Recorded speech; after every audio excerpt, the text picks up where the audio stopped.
Hello, everybody. Well, we back here again. We're putting the gas tank on this 700.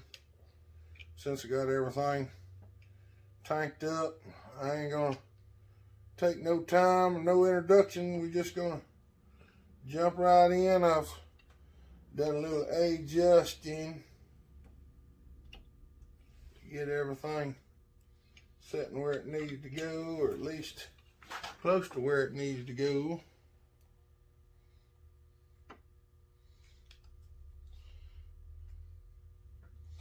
Trying to get everything figured out, y'all.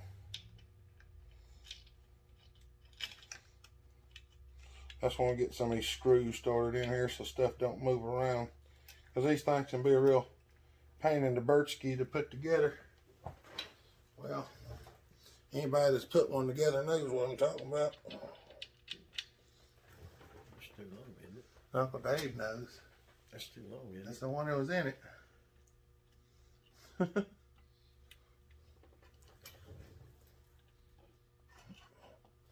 Trying to get that front one started sometimes is a real aggravating rascal. That's the one that was in there. There's only one Allen screw in these, and that's it. Well, that's not as long as it looked like, anyway. Not once you get it up through all that junk. It goes way up in there.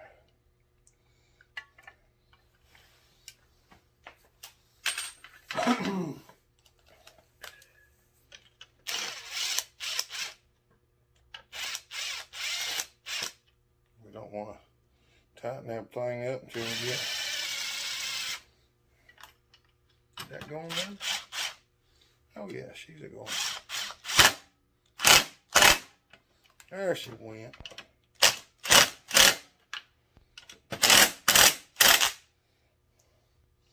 There's them ones. Got them ones in there.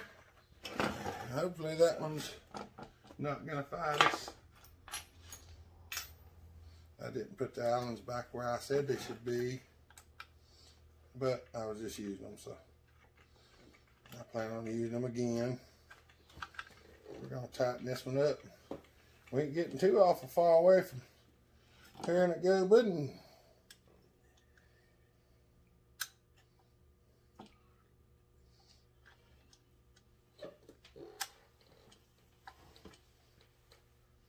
Snug him up.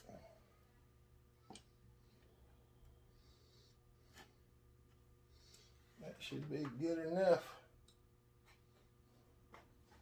I'm gonna go ahead and put the Allen wrenches back where they belong since we done with them. So that should be the last one that gets it. Put the front cover back on, y'all. Did you check when you crank it? Did you crank it up first to see if the oiler was working? No. Nope. But, I mean, before you started tearing it down. Nope. We'll try it and find out what happens when we get her done. Yeah. Not too hard to rectify anyway. For some reason, that wire just doesn't. This saw's been on fire before.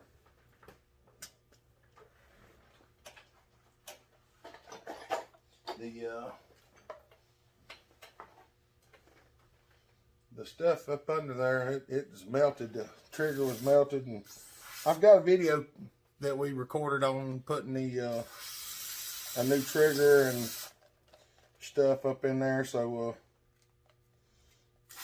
I thought about putting it out today, but I'm not. I'm going to put this one out, and then I'll put out the one about installing the trigger and stuff. It's not as detailed as it could be, but that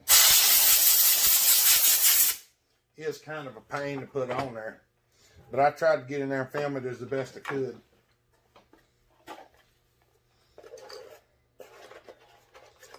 I got some of my screws out, but I ain't got them all out.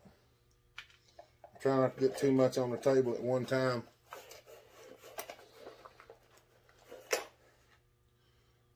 even had people ask me, saying, well, how do you put all your screws in one box and then put something together when you're done? And I told them very carefully, I know where all the screws go. I know what they look like. Took enough of them apart. I look at it and I go, that ain't the right screw for that hole. How do you know? 'Cause I've took enough of them apart. I know what screw's supposed to be in that hole. All right, remember your coil bolt for your wire, for your ground wire. Should have a star washer, then a flat washer. Put it through the wire, and then a flat washer goes on the other side of the wire. That keeps the wire from twisting up so bad whenever you tighten it up. Don't ask me why it does it, but it does it. Has something to do with the friction coefficient on the terminals. We're going to throw a business card up in there. See if we can find the magnets on the flywheel. There they are. Snug this one down.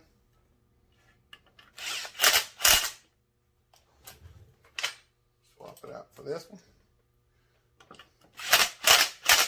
One of them 3/8 and one of them's 5/16.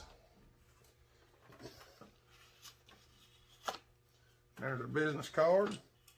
And we've got some clearance between the flywheel and the coil now that we did not have before. Because this thing was rubbing. It was rubbing the flywheel to start with. We're going to put that wire right there because that one just don't want to act right. That ought to be close enough. Just want to find anything goes alligator. Yeah.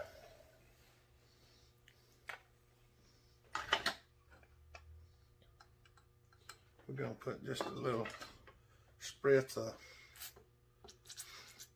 slickum juice on them dogs, and I suggest you do that on every one of them.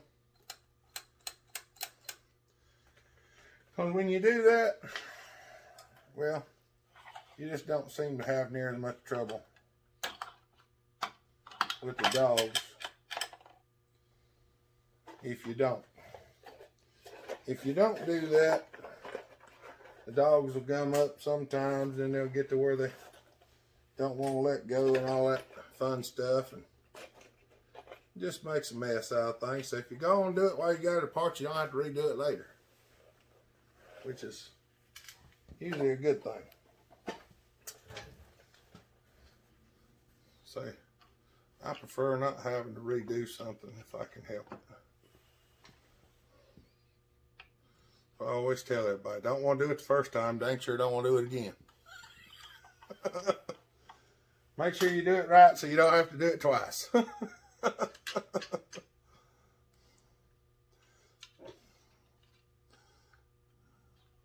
Oh, mercy. That's what I used to tell them where I work. I used to tell them that all the time. I said, you sure you did it right? Yeah, I did it right. I don't want to do it again.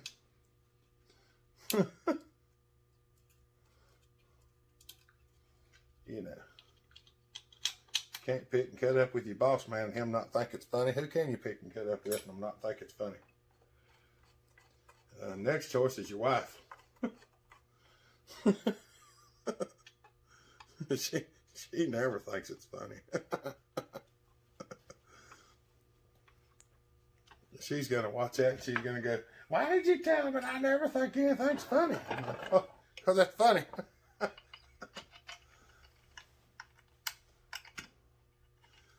Oh, mercy. And that's funny. Oh, mercy. Hope y'all enjoying this. I've got a lot of good comments back on it. There's a lot of people that seem to enjoy it. We've got some more, got another video of the alcohol saw coming. And we got some, we should have some parts coming for the alcohol saw, and we're going to put them on. And I might film a little bit of working on the alcohol saw, because I know y'all have not got to see much of me actually working on it. Of course, according to the stats on the videos, more people would rather just watch it run than to watch me work on it. But, I mean, I understand that. I like watching it run better than I like working on it myself. Oh, mercy. Let's just go ahead and put the rest of the saw together. Then yeah, because we're at 10 minutes. So we're going to put the rest of the saw together. And I'm going to stop this video and then put the,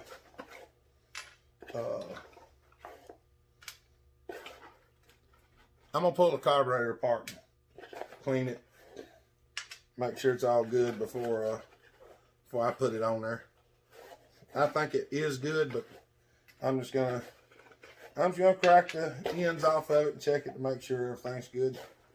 Cause, well, I'd rather do it while it's off than to put it on, find out it don't work, and then have to take it back off, clean it. So we'll finish sticking her together right fast, all but the carburetor. And then I will clean the carburetor on another video and put it together. And there is grease in the bearing, so somebody has had it off recently. We're going to just put a little shot of oil up in there just to make sure she's lubricated real good. Don't forget, when your clutch goes on, you got a little flat hardened washer that goes on first. And your sprocket. Your bearing goes in your clutch, your sprocket goes on there, and the clutch is in the center here. And I dare to say this for somebody breaking into their crank off, but these have a left hand thread on them. If you have a 700 or 710 or the newer 1010s, you're going to have probably left-hand threads on it. The older saws, some of them are keyed and have right-hand threads.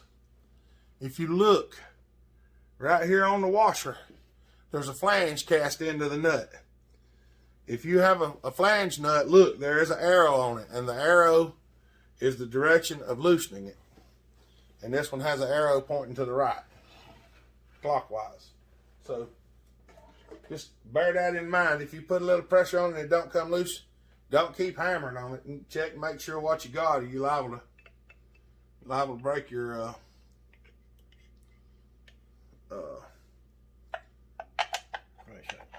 yeah, you're liable to break the end of the crank off. And it's no fun, trust me. Because I have done that a few times. Now, luckily, I didn't do it because I was tightening it the wrong way. It just happened to be, I don't know, cranks are old. I mean, these saws are 40 plus years old, some of them, and you don't know how long they've been used or how much they've been beat on or anything like that. So you kind of got to be a little rough but delicate with some of them and make sure you don't kill them.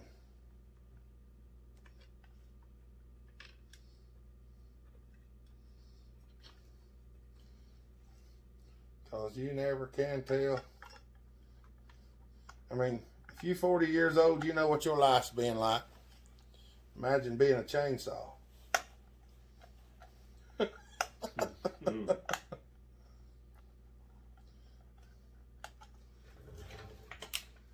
Imagine being a chainsaw. It's like, well, if it won't run, you just beat it until it does run. Hopefully everything on this one's going to be good and ready to go. All right, now.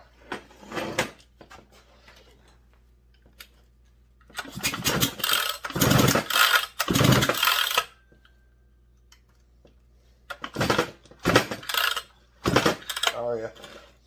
She's going to have loads of compression in. Them new rings is going to help out real nice. What we got? 14 minutes. Let's put the top handle on, and we'll be done. We'll be done with that one anyway for now. Well, you know what? I'm gonna save it. I'm gonna go ahead and stop it now, and I'll bring you back when we get it running. So, y'all hold on. All right, everybody. Here it is. Carburetor's clean. Put back on. Got fuel in it. We ready to fire it up for the first time. It has not been cranked. I did pull the rope a couple times and watch the fuel pump up into the carburetor, so hopefully she'll fire up pretty fast and run like it's supposed to and not give us a hard time because, well, y'all know I really don't like that, but it does happen on these Macs a lot for some reason. Well, we got something there.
Well, there we go. Now we got to do is run it a little bit and break it in, which that's always the fun part, isn't it? All right, y'all have a good day. Get this video up right quick. Bellhopper out.